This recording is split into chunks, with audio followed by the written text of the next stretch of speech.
ये अनशन कर रहा हूं कि जो घटना बहन अंकिता घर हुआ, जो सभी सनातनी सोच रहे हैं अरे उसका वो मेरा क्या, सबका अब्दुल एक जैसा है। यदि तुम मेरे लव जिहाद में नहीं फंसोगी ना तो अंकिता की तरह तुमको भी पेट्रोल जला के मार। नुपुर शर्मा देख लिया ना, हत्या नहीं हुई थी, कुछ बोला गया था, है ना। पूरे देश को जलाने का काम इन्होंने किया। लाल सिंह चड्ढा का जब चड्डी उतार सकते हैं ना, ये झारखंड सरकार है, इसको इसकी औकात बतला देंगे। हमारा सनातन समाज में ये बताया जाता है नारी शक्ति का सम्मान करो। मैं अभी झारखंड के दुमका में हूं और यहाँ पे अंकिता की हत्या हुई है। एक सरफिरा आशिक घर में घुस के पेट्रोल डालकर जला दिया है। देख सकते हैं मेरे पीछे एक पोस्टर मिलेगा आपको देखने के लिए, जहां पे लिखा हुआ है बहन अंकिता के न्याय में सनातन धर्म प्रेमी अनशन में। यहाँ पे कुछ मांगे रखी गई है और यहाँ पे नीचे देख सकते हैं भूख हड़ताल कर रहे हैं। मेरे साथ एक युवा है, इनसे हम बात करेंगे। आपका नाम क्या है? मेरा नाम अमन कुमार है। आप ये बताइए कि आप अनशन क्यों कर रहे हैं? मैं अनशन इसलिए कर रहा हूं कि अभी हाल में ही 3 घटना हमारे झारखंड में हो गई। रुपये हत्याकांड हो गया, बड़का गांव में उठक बैठक का मारपीट का मामला, हमारी बहन के घर में घुस करके 400 घर वहां मुसलमान है, मात्र 4 घर हिंदू है, उसको प्रताड़ित किया गया और फिर यहाँ बहन अंकिता को जला करके मार दिया गया। मैं अनशन इसलिए कर रहा हूं, मैं अपने स्वार्थ पर अनशन कर रहा हूं, मैं खुद का संरक्षण के लिए अनशन कर रहा हूं, मैं अपने लिए ये अनशन कर रहा हूं कि जो घटना बहन अंकिता घर हुआ, जो सभी सनातनी सोच रहे हैं अरे उसका वो मेरा क्या, लेकिन हम समझ रहे हैं जिसे कोरोना वैश्विक महामारी सबके घर में घुसी ना, वैसे एक दिन मेरे घर भी कोरोना से भी बड़ा महामारी है जिहाद, जो कि मेरे घर में भी घुसेगा। इसलिए मैं अनशन में बैठा हूं अपने 4 मांग को लेकर के। यदि 4 मांग को झारखंड सरकार से मनवा दूंगा तो मुझे पूर्ण विश्वास है कि जिहाद का जो प्रक्रम चल रहा है यह प्रक्रम थोड़ा सा कमेगा, यह घटनाक्रम कमेगा। इसलिए मैं आज भूख हड़ताल अनिश्चितकालीन अनशन में बैठा हूं। ये कहानी है बेचारी अंकिता की, जो घर में सोई रहती है। 4 बजे का टाइम होता है, सुबह का टाइम होता है। वहाँ पे एक शाहरुख अंसारी नाम का एक लड़का पहुँचता है, वो भी पेट्रोल लेके पहुँचता है। उसके साथ में एक दोस्त होता है, उसका दोस्त का नाम छोटू होता है। पेट्रोल लेके पहुँचते हैं और अंकिता की जलाकर हत्या कर देते हैं। अब जरा बताइए, जो हमारी माँ बहनें हैं वो घर में सुरक्षित नहीं है तो कहाँ सुरक्षित रहेंगे? हमारा झारखंड सरकार तो बार बार बोलता है बेटी बचाओ बेटी पढ़ाओ, हम झारखंड सरकार बेटी के साथ, नारी शक्ति के साथ, तो कहाँ नारी शक्ति के साथ में है? हम अंकिता को दिन दहाड़े मतलब रात 4 साढ़े 4 बजे धमकी पहले दी है, रात को अपने पिताजी को भी बोली, धमकी भी दे दिया, धमकी दिया और उसको अपने पिताजी जानकारी दी। पिताजी बोले ठीक है बेटा, मोहल्ला का बात है, हम सुबह उसको समझा देंगे। अच्छा। क्योंकि सहिष्णु है, उसके पिताजी सोचे ऐसा कर नहीं सकता है।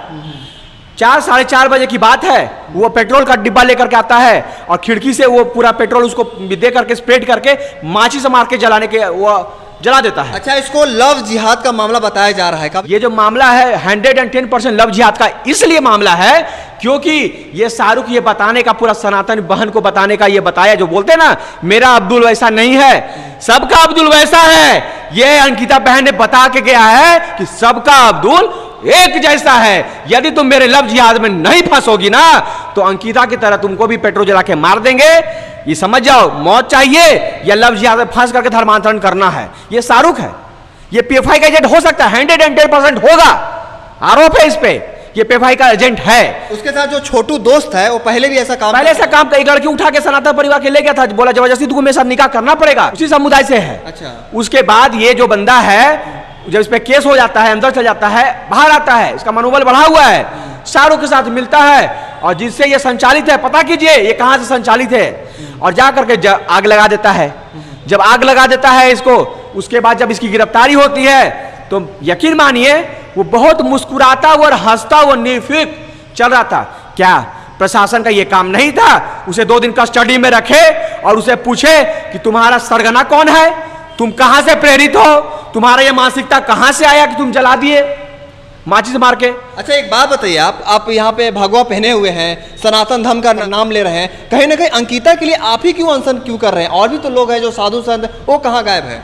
मैं कोई साधु संत मुझे मत कहिए, मैं पेशे से सिविल इंजीनियर हूँ, है ना, और मेरा नाम अमन कुमार है, मैं हिंदू प्रचारक हूँ और मैं रजिस्टर्ड किसी पार्टी से नहीं हूँ, किसी संगठन से नहीं हूँ, लेकिन जो भी राष्ट्र हित और सनातन हित के लिए कार्य करता है उसको हम अपना संगठन मानते हैं। अच्छा। ठीक है, तो मैं भगवा इसलिए पहना हूं क्योंकि ये मेरा वस्त्र है और ये हमको ताकत देता है। मैं मंदिर का चयन हर अनशन में इसलिए करता हूं क्योंकि यहां से मुझे शक्ति मिलती है। मैं भूखे रह सकता हूँ, कई दिन में रह सकता हूँ। अंकिता की हत्या हुई है, कोई कार्रवाई अभी खास नहीं की गई है, बस गिरफ्तारी हुआ है और गिरफ्तारी भी हुआ है तो लड़का हंसते हुए नजर आ रहा है। अगर मान लिया जाए अगर अंकिता के जगह पे कोई मुसलमान लड़की होती और हिंदू लड़का रहता होता तो अभी क्या हुआ होता? आपने नुपुर शर्मा देख लिया ना, हत्या नहीं हुई थी, कुछ बोला गया था, है ना। पूरे देश को चलाने का काम इन्होंने किया, देखा ना आप लोगों ने। यदि कोई हमारी, देखिए बहन तो मैं सबको मानता हूं, चाहे मुस्लिम समाज के हो चाहे हिंदू समाज के हो, यदि मुस्लिम समाज का ऐसा करेगा उसके लिए, क्योंकि हमारा सनातन समाज में यह बताया जाता है नारी शक्ति का सम्मान करो, क्योंकि हम आज हैं किसी नारी की वजह से हम यहां पर हैं।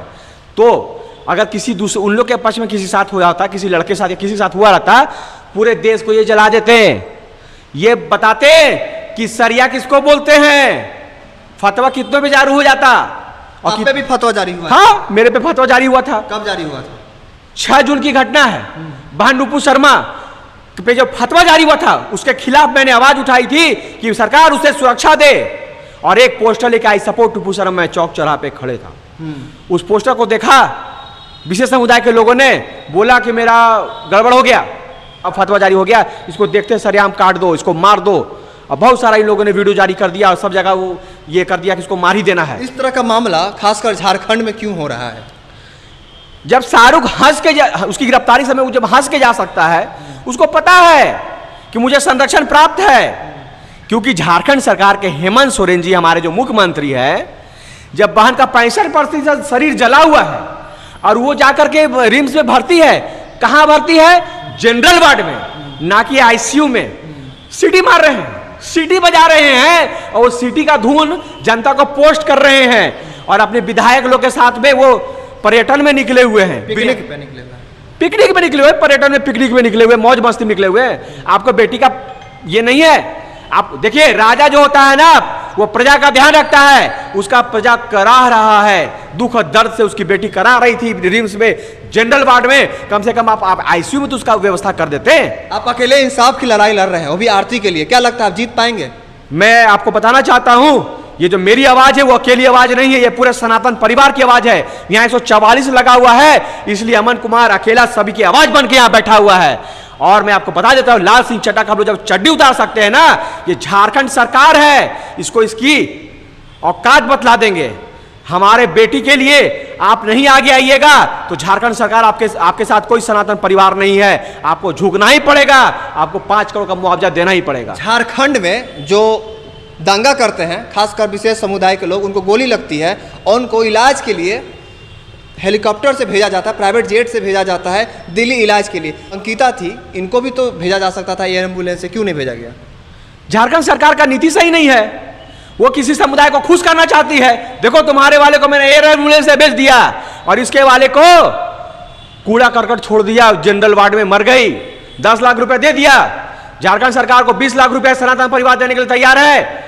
उस बेटी को बिल्कुल चौक पे खड़ा कीजिए, उस जिहादी जो शाहरुख और छोटू को, और कानून हम लोग हाथ में नहीं लेंगे। आप ही अपने प्रशासन से इसी प्रकार पेट्रोल से माचिस मार के जला दीजिए, 20 लाख के परिवार को हम लोग देने के लिए तैयार हैं।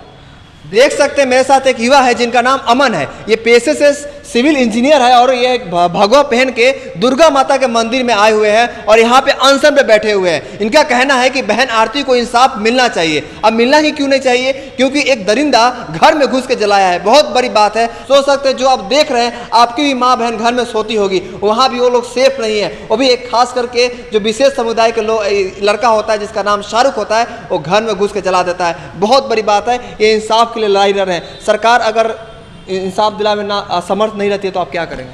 झारखंड सरकार बोल दे कि मेरी सरकार भिखमंगी सरकार है, मेरे पास 1 रुपया नहीं है इस तरह का देने के लिए, मेरा खाता खाली हो गया है, हाथ उठा दे और सनातन परिवार से बोलते कि आप सभी सनातनियों से अनुरोध है कि 5-5 रुपया करके दे दीजिए। मैं विश्वास दिलाना चाहता हूं, 5 करोड़ रुपया नहीं, पूरा सनातन परिवार 10 करोड़ रुपया चंदा करके देने के लिए तैयार है। आप बोल दीजिए मैं भिखमंगा सरकार हूँ। आप भूख हड़ताल कर रहे हैं। हाँ, कल क्या करेंगे? जब यहाँ पे 144 हट जाएगा तब क्या करेंगे? 144 मैं तो इसी तरह अनशन में बैठा रहूंगा। मेरा एक स्टैंड है, मैं आमरण अनशन करूंगा। सरकार सुन लेगी? सुनना पड़ेगा। कैसे सुनेगी? आप तो चुपचाप बैठे हुए हैं यहाँ पे। नहीं सुनना पड़ेगा तो, और यहाँ विपक्ष है ना, मजबूत विपक्ष है, भाजपा विपक्ष है। आपके माध्यम से आप हमारी आवाज को आगे ले जा रहे हैं, आप पीड़िता की आवाज को आगे ले जा रहे हैं। उनके कान में जब आपकी आवाज नहीं सुनाई देगा तो फिर ये कहाँ रहेंगे? इनकी सरकार गई, जो बनेगा वो सुनेगा। बहरहाल देख सकते हैं मैं दुमका में हूँ और यहाँ पे कुछ मांगे हैं इनकी। पीड़िता के परिवार को अंगरक्षक मिले अतिरिक्त, क्योंकि उनकी जान की खतरा है। पीड़िता के परिवार को एक सदस्य को झारखंड सरकार से सरकारी नौकरी मिले। 5 करोड़ का आर्थिक सहयोग झारखंड सरकार से मिलनी चाहिए। दोषियों को फास्ट ट्रैक कोर्ट से जल्द फांसी की सजा हो, ये इनकी मांग है। बहरहाल इसको लेकर आप क्या सोचते हैं कमेंट बॉक्स में जरूर लिखे। दुमका के जो शाहरुख जो हत्यारा है उसके बारे में क्या सोचते हैं वो भी कमेंट बॉक्स में लिखे। आपका बहुत बहुत धन्यवाद।